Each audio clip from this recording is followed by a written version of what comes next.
So in 2 days' time, we will have been liveaboards for 1 whole year. Woo!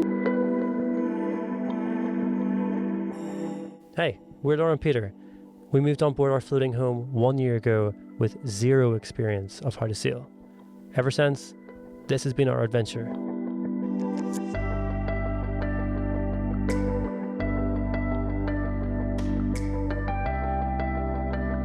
If you're interested in our journey, we are currently in the beautiful Aegean Sea.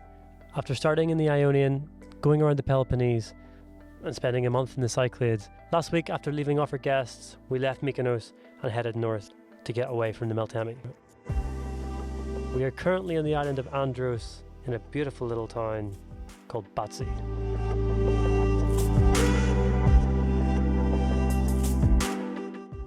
So in 2 days' time, we will have been liveaboards for 1 whole year. Woo! Which is crazy. Like, it's flown in. But it also feels like we've lived on the boat for like 5 years. It's a big celebration, and we kind of thought we would do the things that we have learned in the last 1 year on board. And that's a lot. It's a lot. But So we'll not do everything. No, but we'll break it down into the top things. Personally, as a couple, people will be interested in the dog, living on the boat, and then sailing on the boat.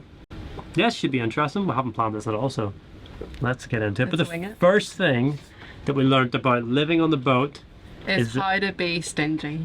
You have to be stingy, which is, I don't know how much international word this is. But in Northern Irish word, that means as cheap as possible. We have pretty much run out of water. Typically that means then you have to go onto a quay and pay for water, which is usually 20 to 25 euros. In Greece it's fine. It's not that much. It's very affordable it's in pretty Greece. good. But we can go cheaper. If you can go free, why not go free? So what we're going to do is we have little jerry cans. We've got 25 litre jerry cans with 3 of them, and we have a free tap that is about 50 metres away. Yeah. And we're going to go fill up 700 litres of water in a jerry can.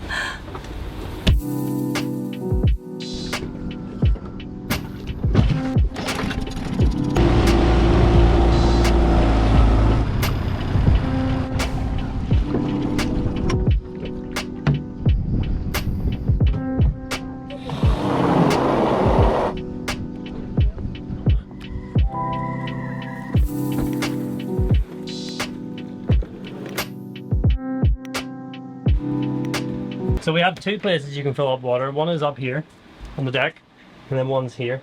It's a little bit more effort to do it here, to bring it down, but it's a bigger hole. And you know, the size of the hole matters.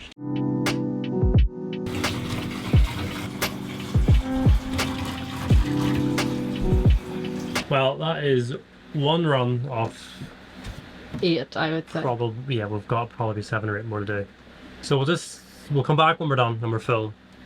And yeah, we'll get back into it. Now that we're nearly finished with the water, one thing God, so much left to do! I'm pretending that we're nearly finished with the water. The one thing I have learnt is that I miss online shopping. You what?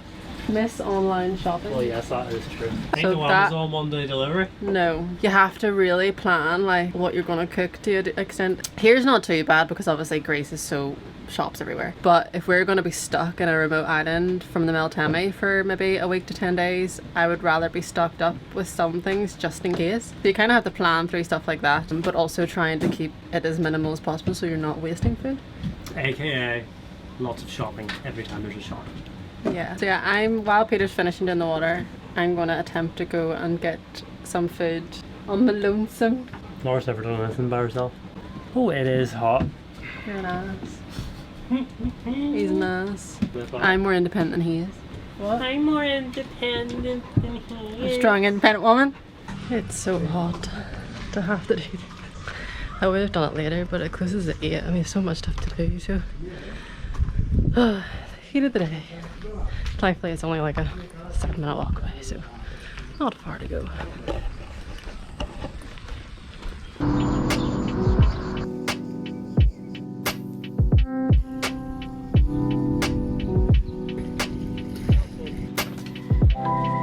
So the next thing that we figured out pretty early on was about diesel and petrol and just filling up the boat. It's usually cheaper to go to an actual gas station with jerry cans and fill up there compared to going to a fuel dock or paying for a truck to come down. Is it worth it?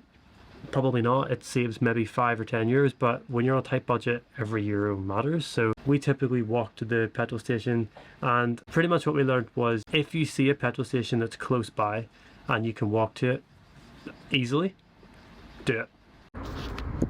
Otherwise you end up doing this and walking a mile up a hill, just up like 200 steps. Yeah, you gotta take advantage when you can.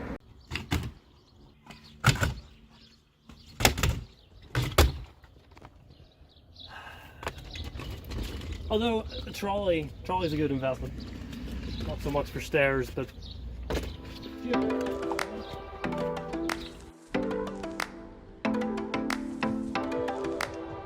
so after we got the diesel, the water and our groceries, it was time to have a night, chill out before heading north out of the Cyclades. It's been a great month, but we're super happy to be getting away from all of that wind. It's been crazy.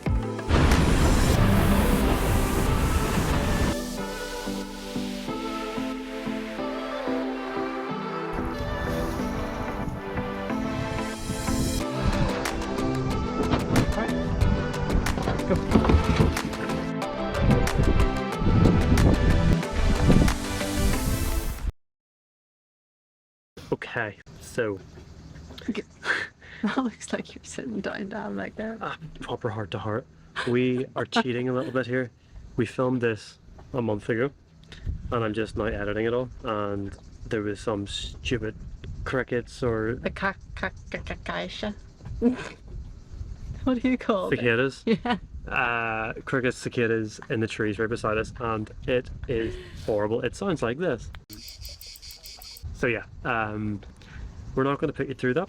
I listened to about a minute of it while editing and just like, nope, we have to sack this, which is really annoying because it was actually very well done. Was it well done? Some of our best work. Really? No. Oh.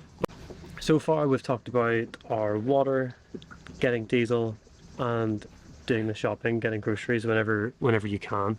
Trying to make the most of where you are at that time. So why don't you go first with something you've learned personally while the last year on board. I wonder if it'll be the same as what I said before. I'm very interested. Do you want me to give you a clue what you said?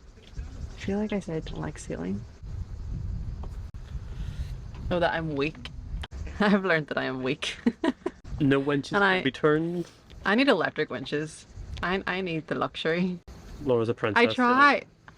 I don't like to be called that. I'm not a princess. I don't moan or anything. I physically like once it gets to a point, I physically cannot do it. Where we have a big problem when we're sailing is if it gets super windy and we need to reef the sails and make the sails smaller to make it more comfortable and less overpowering, then our autopilot a lot of the time won't hold. So then Laura needs to take the wheel so I can make everything smaller. Yeah. But in that time frame that I can do it for what we need to do it for, yeah. but I can't then maintain it. So then Peter obviously then gets exhausted because he has to take over. My strength is all in my legs. It's upper body that you need. you could use your legs if you wanted. How could I winch with my legs? I don't have monkey feet like you. So for me personally, I cannot switch off while sailing, and I don't know what that means when it comes to like longer passages, because as of yet I can never switch off. Yeah, so all those people out there that say I need to do the work, he doesn't let me. I offer and you're always like, no, it's fine. Stop making that's really annoying. So I think the other thing for me that personally is how much you have to learn. I think it's for both of us, and I think this actually, like, just how much out of your comfort zone you have to go. Obviously we knew we were going to have to fix things because we don't have the money to pay people to do things. Actually having to do that process. You have to be everything. You have to be an engineer, you have to be a plumber, you have to be a navigator. That process of learning I quite enjoy, but at times it is also really frustrating. But that's something about myself that I didn't think I would have enjoyed as much, which was like, okay, with electrical problem, how do we fix it? But you always have been someone that likes to learn everything about something, whereas I'm the opposite. Give me the bare minimum and that's why she sleeps all day. Get me through just about and I'm good. So that's personally with Laura sleeps and is super weak. I have learned how to do everything. Why is yours so positive? What we've learned as a couple.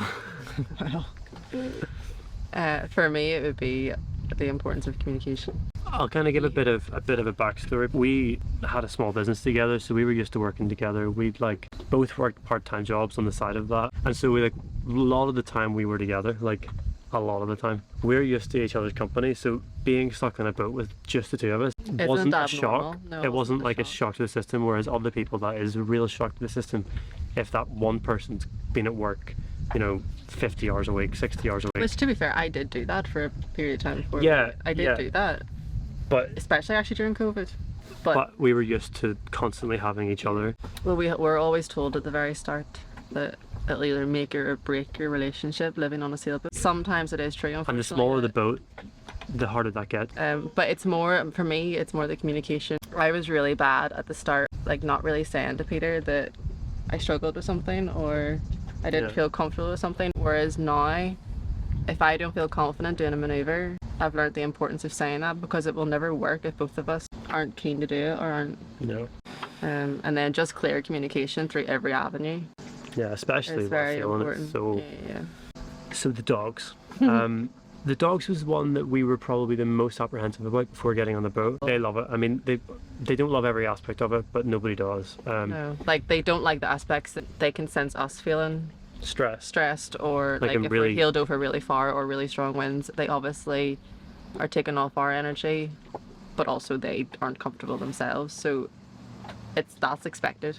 That's not a shock. I think the one thing that we've learnt is grip on the boat. So we have teak in the cockpit, and we thought that would be perfectly fine for them to walk about, even while heeled over. No, it's still quite slippy. They can't deal with it. And inside is is worse because it's wood. So we've not got to this point yet because we haven't done any really long sailing. Yeah, it'll be a winter job this year. But now it'll be, we need to get probably rubber for outside so they can actually walk without feeling they're going to die, and carpet rugs inside that we can put down while we're sailing so that they can actually walk about. So that's, I think, two big things. Yeah. Other than that, they've done amazing. Yeah. If anything, we've learned how adaptable animals and can be. Like, the only thing that we've really struggled with is dog food. Because obviously you want to try and keep them on the same food. As it's not a thing. So when you find a food that you know that they're going to eat, you can stock up on a lot of... 2 or 3 bags of it. Ellie's backing up. Where are you backing up to? You coming up here? The last thing for dogs, which is supposed location dependent, is Greece has a lot of stray dogs, and that's been a real struggle. Especially in winter, it was terrible. Both of them were attacked maybe 3 times during winter, and it's pretty scary when it happens.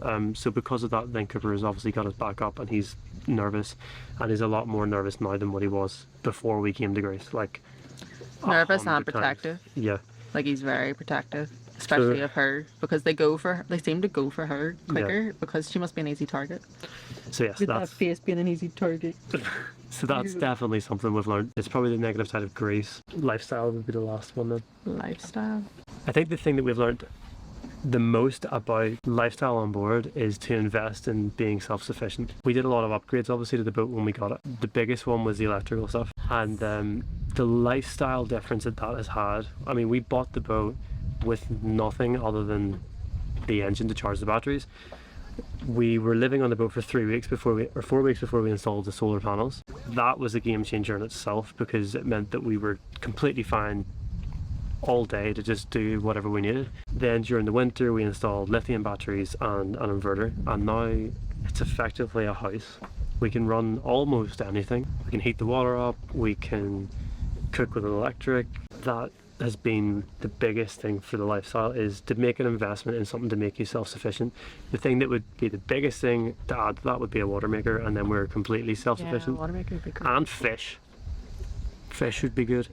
Yeah, you're not going to do that in the Met. There's no fish here. So for me, for the lifestyle, it would be the sailing community, about how helpful everyone is. Everyone's kind of got the same mindset. They're the type of people that you want to associate yourself around with, in all different cultures and nationalities. I like that part of the lifestyle, exploring other cultures and learning about that and different foods. And it kind of completely changes what you're used to. I mean, normal life is you kind of progress through with people your own age, and you do everything with your own age and the same as you, and it doesn't really change much unless you go to a workplace. It's vastly diversified, but a lot of the time you kind of stick to what you are and what you know. You come out here, it's It's completely irrelevant. The I only mean, thing that you share is the fact that you You're on a live on a boat. sailboat. Yeah. And the thing that I love most about it is whether you're a millionaire in a $5 million oyster and it's incredible, or you're somebody who's spent 20,000 on a cheap fix-up boat, Doesn't matter. your problems are the same for the most part, and you're going the same place, you're doing the same thing, you meet the same people. That's definitely the best thing about the lifestyle with people in the community and how helpful everyone is. I mean, during winter, pretty much everything I learnt about electrics and certain parts of the boat and whatever, and yeah, it was all I learned from other people in the marina. And just the chilled out aspect of it. I love that you're not near like your stereotypical expectations, and definitely the right decision. So if you're on the fence, Do it. go for it. And even if you do it and you don't like it, at least you've tried it. We would continue doing this for as long as we could, As long as money. as long as we have money, which is definitely our biggest enemy right now. It's our only enemy, really. is trying to figure that Is out. money. So yeah. I love it. Yeah. So that's us. There was no outro to this video because we were chased, attacked and threatened, and we were scared for our lives. So we literally had to run. But we did film it. Crazy. I don't even have the words. Like, honestly, that is one of the most ridiculous experiences of my life. It's going to be up on our Patreon. Head on over there and join us to get exclusive access to that. Other than that, we'll see you next week. Thanks for watching. Bye.